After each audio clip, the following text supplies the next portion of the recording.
Well, it's Sunday afternoon, and I was recently asked again uh, about Mexico. Somebody said, "Well, I hope you're happy there." Somebody wrote to me, "Hope you found your nirvana." I went, "Nirvana, that's a pretty high bar, nirvana."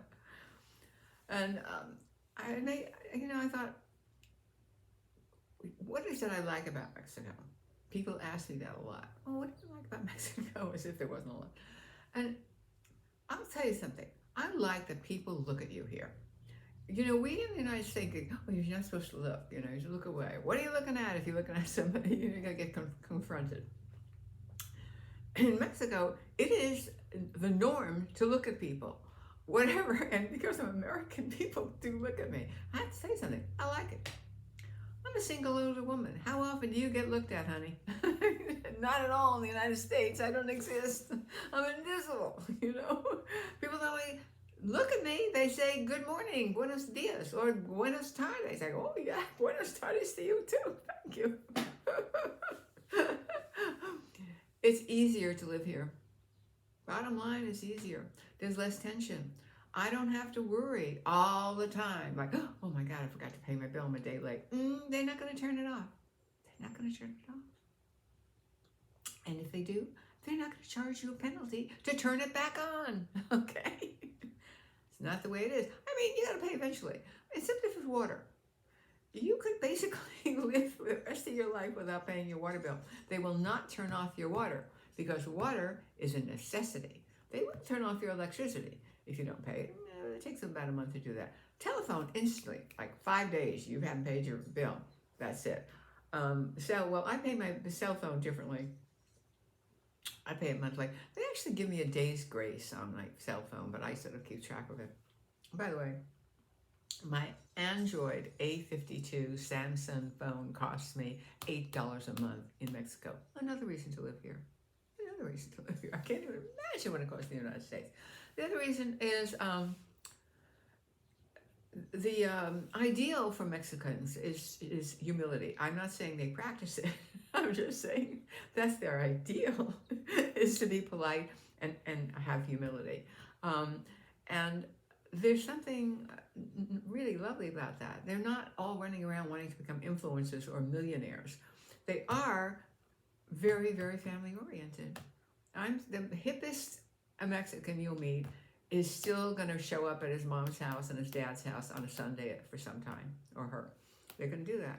I went to a birthday party for a 1-year-old yesterday. And she gave a speech now.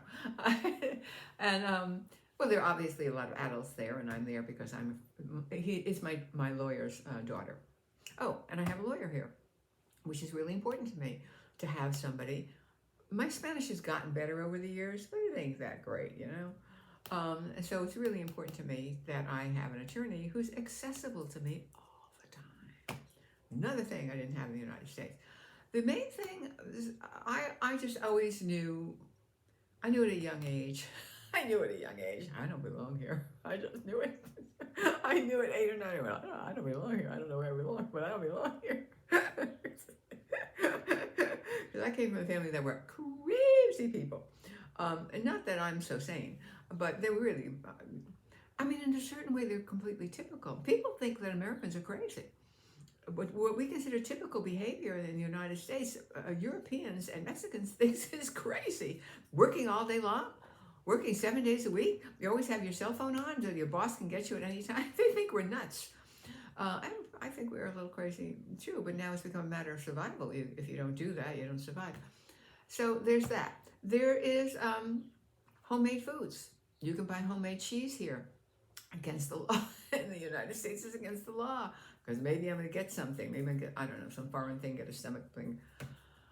I don't eat cheese so much anymore because, I'm 82 now, going to be 83 in a couple of months. And I have to watch my cholesterol. So it's real rare for me to eat cheese. I eat a lot of peanut butter. That's my secret to maintaining my weight, peanut butter. Pour the oil off first. And do not, buy the commercial peanut butter that's all mixed up with oil and stuff. So that's my answer. It's just a much higher quality of life. And the doctor knows my name. who I see every 4 to 5 months. He checks me, EKG, echocardiogram, all this sort of stuff. And there's more responsibility for yourself here. When you are going to go see a doctor, let's say you're having stomach aches or you're having a problem, you don't just call the doctor and go to him or her and they tell you what's wrong with you or what they think is wrong with you and send you out. You go to a laboratory, and they have them all over town. I live in a major city of 300,000 people in Baja California, but I'm still only 100 miles from the U.S. border, which is 3 hours actually to get there. And you get a lab test, and you take that test to your doctor. So when you arrive at the office, they know that this is what we're working with now, and now we're going to start the exam. That's the exact opposite of the United States. And by the way, a lab test is going to cost you, I don't know, like somewhere between $20 and maybe $30 to have a full lab test. There's a lot more responsibility for your own care here than in the United States. There's private care and there's public care. I have private care, obviously. And the other thing is this responsibility for yourself. For instance, you can ride in the open back of a pickup truck, as we used to do when I was a kid. It's not against the law. It's not against the law to do that. You can do that. Maybe not the brightest thing for you to do, but you can ride a motorcycle without a helmet. But if you crack your head open, don't even think about, there's going to be insurance. There's not. You are responsible for risking your own life. I'm not responsible if you come to my house and we have a party and you get drunk here and you fall down on my front step. Or you in a car accident on your way home. You chose to get drunk on your own. I didn't push the booze on you, and even if I did push the booze on you, you have hands and legs, right? You could say, no, I didn't force your mouth, I'm going to pour it in. It's like, it's a lot more responsibility for yourself. By the way, if you fell and there was a crack on my friend's doorstep, I might have some responsibility because you tripped over something that could have been repaired. But lawsuits are a big, big deal and hard to carry off here. You can't do online, what do they call them? Small claims court. They don't have that. No, they don't have small claims court. You gotta get a lawyer. And the lawyer's gonna cost you some money. That's why I have a lawyer on retainer here. So I don't have to.